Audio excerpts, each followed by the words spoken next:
Most games canceled today because of the weather. Westboro, though, you know what? They play on. They play on through the rain, and they're playing on their brand new, gorgeous turf fields. This one being played up top today. Great girls soccer game. Number 3, Westboro. Number 4, Algonquin. Here is the upper turf field. Scoreless in the first half. Algonquin's Megan Keller with the shot on net, and Carolyn Kelly with the save. Algonquin's Catherine Lee crossing it in front of the net. The Westboro defense keeping the ball out. Tyler Potter, though, keeping the pressure on, knocking it in. Now it's knocked back out. And then Lee with the shot, just wide. Westboro's Emma Mumby, quick as a rabbit. Her shot denied by Rhea Segal. The lights are in. The field is ready. They just need the rain to stop to put on the finishing touches on the main field down below. Although it doesn't look promising with the rain every couple days here. Algonquin, Lee with the shot. Emma Phelps kicking the ball away. Good defense. Algonquin's Serena Mahalik with the shot on. Kelly the save. Tyler Potter scores in the second half. And the Algonquin T-Hawks win this one 1-0, your final. The Worcester Blades start their first season in the city later this month. They've been in the Canadian Women's Hockey League for several years. However, wins have been tough to come by the last 3 seasons for the Blades. They're underdogs again this year, but confident in their group. Bunch of grinders looking to work our way up to the top. So I think for this season, we're looking to build off previous seasons, continue to work hard, and prove some people wrong. I think people see us as the underdog, and I kind of like it that way, and I think a lot of us feel that way. So I think coming to the league as the underdog will really propel us to work hard and trump some of the top teams. You see this team work so hard and have so much fun. And I think this year we're going to go out and we're just really going to work hard and prove people wrong, I think. I think, like Megan was saying, people view us as an underdog, and that's kind of you know what, we'll take that. And we'll go out there and we'll work hard, and the hope is that we can really show some people what we're made of and show some people what Worcester Blades hockey is about. Okay, so the Worcester Blades home opener is October 20th at the Fidelity Bank Worcester Ice Center. Well, hockey is a sport where scoring is always at a premium. In the offseason, the Worcester Railers added 2 elite scorers in Tyler Barnes and Nick Sorkin. Put them on a line with Barry Almeida, and you have the potential for a superpower.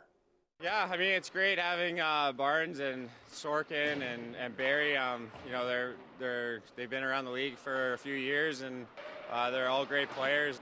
Barnes and Sorkin both led their teams in scoring last year, so it's excitement to have an opportunity to play with those guys. And, you know, walking in today and seeing that, I think we were all pretty happy. And, hopefully we can gel a little bit more. A lot of times in camp, you're going to mix players up to see what the chemistry is. But, you know, I think those 3 players have tremendous upside potential. They're smart. They're going to work well together. I think they can rip up the ECHL, and that was part of what we wanted to do in adding more offense. We want to have that grit, compete, and strong defensive structure, but we want to be able to score goals as well.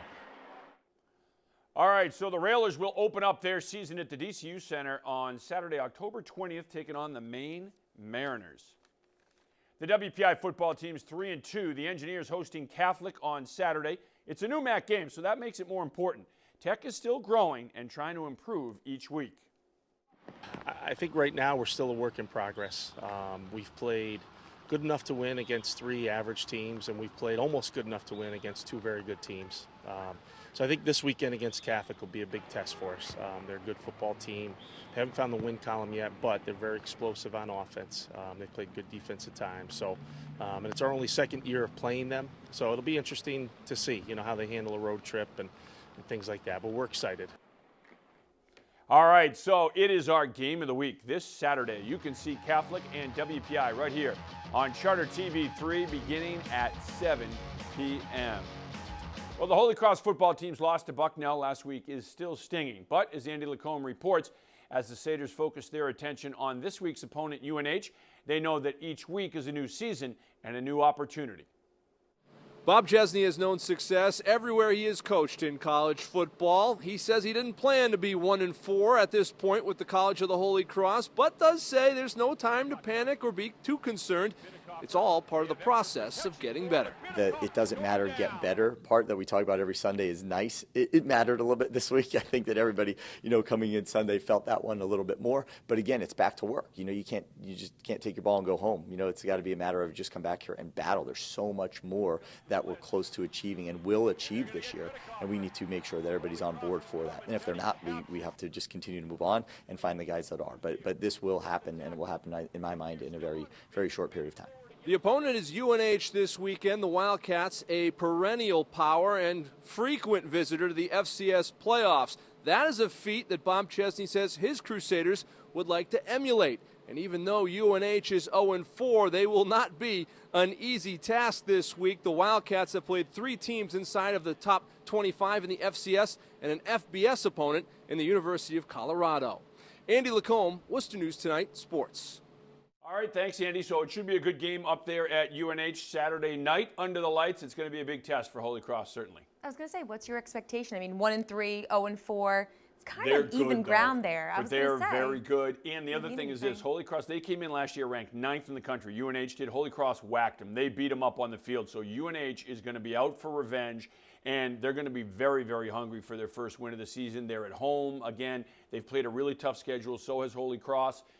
It's going to be, a lot of it comes down to taking care of the football. If Holy Cross can get some turnovers early in the game, I think that'll help them, and it'll build some momentum. If they can play with a lead, that's going to be a lot different and be a big difference maker in this game.